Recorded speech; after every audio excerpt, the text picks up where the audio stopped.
Nè mà này đào một ba. Đào ạ. Nhập mùi mà. Mình đây vinh, đào đây vinh con mà. Ở đây. Mới nhập mùi phải cho nó cái. Ở đây cho nó nắng nữa. Sao chị cả. Mới thưa style đã ba mùi mà.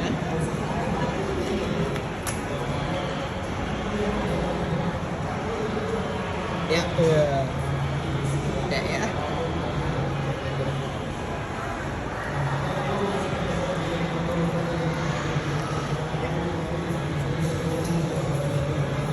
mà ta ba hai riêng một chung nữa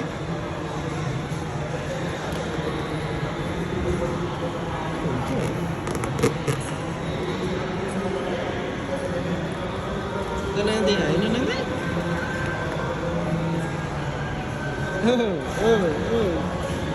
con này quá